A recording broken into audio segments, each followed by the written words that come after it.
दोस्तों ये है चीन, एक ऐसा देश जो एक समय में गरीबी, भूखमरी और पिछड़ेपन का शिकार था, पर आज ये देश बना रहा है आर्टिफिशियल सूरज, उड़ा रहा है फ्लाइट टैक्सी, चल रहा है बिना ड्राइवर के बुलेट ट्रेन और रोबोट सब इंसानों के काम कर रहे हैं। दोस्तों ये कोई साइंस फिक्शन मूवी नहीं है, बल्कि आज ये चाइना की सच्चाई है। आज ये देश इतना ज्यादा आगे बढ़ गया है कि हम कल्पना भी नहीं कर सकते हैं। जहाँ चीन और भारत लगभग एक साथ आजाद हुए, चीन की ट्रेनों का कुछ ये हाल है, वहीं भारत में आज भी लाखों लोग ट्रेन में लटक कर सफर करने के लिए मजबूर हैं। यहाँ सबसे बड़ा सवाल ये है कि कैसे एक गरीब देश इतना ज्यादा आगे बढ़ गया। क्या हमारा देश भी ऐसा कर सकता है? आज की इस वीडियो में हम आपको बताएंगे चीन का इतिहास, उनकी सब कुछ बदल देने वाली शिक्षा नीति, उसकी खतरनाक टेक्नोलॉजी और वो सभी सच्चाई जो आपकी सोच हमेशा हमेशा के लिए बदल देगी। अगर आज से केवल 50 साल पहले की बात करें, यानी कि 1970 की, तो चीन बेहद गरीब देश था। उस समय ना तो यहाँ पर अच्छी सड़कें थी, ना तो लोगों के पास पेट भर खाना था, कोई बड़ी कंपनी नहीं और टेक्नोलॉजी तो समझ लीजिए कि जीरो। पर जल्द ही चीन में एक ऐसा इंसान आया जिसने चीन की किस्मत बदल दी। इनका नाम था डेंग शॉपिंग। इन्होंने कई सारे अहम फैसले लिए, इसीलिए इन्हें चीन का रिवोल्यूशनरी हीरो माना जाता है। इन्होंने कहा कि बिल्ली काली हो या फिर सफेद, अगर वो चूहा पकड़ती है तो अच्छी है। इनका मतलब बिल्कुल साफ था कि इन्हें आइडियोलॉजी की परवाह नहीं थी, इन्हें केवल रिजल्ट चाहिए था। उन्होंने चाइना की इकोनॉमी को खोल दिया, फॉरेन कंपनीज को अपने देश में आने दिया। उन्हें पता था कि चीन की आबादी बहुत ज्यादा है, ऐसे में जब बाहरी कंपनी उनके देश में आएगी तो उनके लोगों को भी रोजगार मिलेगा और लोगों की स्थिति में भी धीरे धीरे सुधार आएगा। धीरे धीरे यहाँ पर फैक्ट्रीज लगनी शुरू हो गई, लोगों को जॉब मिलने लगे। धीरे धीरे चाइना वर्ल्ड फैक्ट्री बन गया। ये वो दौर था जब चीन में प्रोडक्शन बहुत तेजी से हो रहा था। यहाँ के लोग काम करने के लिए दिन रात एक कर रहे थे। लेकिन असली गेम तो तब शुरू हुआ जब चाइना ने कॉपी करना बंद कर दिया, क्योंकि अभी तक चाइना बाहर की चीजों की कॉपी कर रहा था और सस्ती चीजें बना रहा था। लेकिन जैसे ही चाइना ने इनोवेशन शुरू किया तो चाइना के हालात धीरे धीरे बदलने लगे। पर अभी भी सब कुछ नहीं बदला था, क्योंकि लोगों के पास ज्यादा शिक्षा नहीं थी। उसके बाद इन्होंने दूसरा सबसे अहम काम किया और वो काम किया शिक्षा के क्षेत्र में। चाइना में बचपन से ही बच्चों को ये बात सिखाई जाने लगी कि हार्ड वर्क इज एवरीथिंग। बच्चों को डेली 12-12 घंटे पढ़ाए जाने लगा,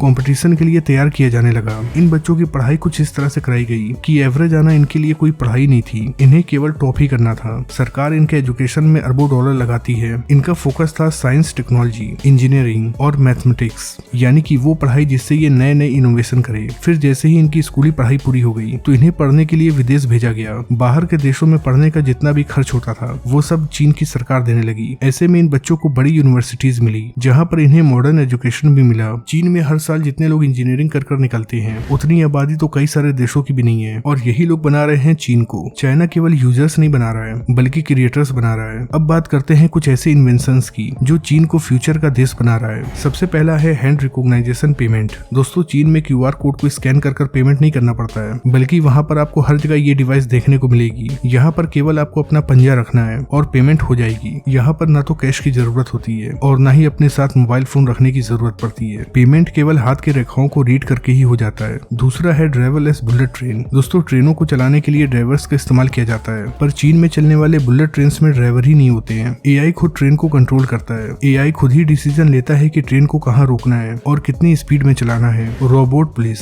दोस्तों अब चीन का ट्रैफिक इंसान नहीं बल्कि रोबोट संभाल रहे हैं। ये इंसानों को रीड करते हैं, उनके व्हीकल नंबर को याद करते हैं। Flying taxi. दोस्तों आमतौर पे आपने हेलीकॉप्टर्स और प्लेन को हवा में उड़ते हुए देखा होगा, पर देखिए हवा में टैक्सी को उड़ते हुए। जो लोग भी ट्रैफिक जाम से परेशान हैं, उनके लिए चाइना ने सोल्यूशन निकाल लिया है। एक तो ये हवा में उड़ती है, पैसेंजर को लेकर जाती है, और सबसे बड़ी बात यह है कि इसके अंदर ड्राइवर भी नहीं होते हैं, यानी कि ये GPS और AI पर चलती है। Artificial sun. ये चाइना का सबसे खतरनाक इन्वेंशन है। दरअसल ये रियल सूरज के बराबर ही हीट प्रोड्यूस कर सकता है। अगर चीन का ये एक्सपेरिमेंट सफल हो गया तो दुनिया को मिल सकती है अनलिमिटेड एनर्जी। चीन में आज सोलर सिस्टम का बहुत ज्यादा इस्तेमाल होता है, और फिर जैसे ही रात होती है तो सोलर पैनल इलेक्ट्रिसिटी प्रोड्यूस नहीं करते हैं। ऐसे में उस समय ये सूरज काम आएगा और इसी की मदद से इलेक्ट्रिसिटी प्रोड्यूस की जाएगी। दोस्तों भारत और चाइना एक साथ आजाद हुए, पर आखिर कैसे चीन हमारे देश से इतना आगे निकल गया? चाइना ने फोकस किया manufacturing, technology, modern education, infrastructure, roadway, railway और एयरवे की कनेक्टिविटी। उन्होंने हजारों फैक्ट्री बनाई, कई सारे स्मार्ट सिटीज बनाए, और सबसे अहम बात उन्होंने फास्ट और अहम डिसीजन लिए। यही कारण है कि चीन बहुत कम समय में इतना आगे निकल गया।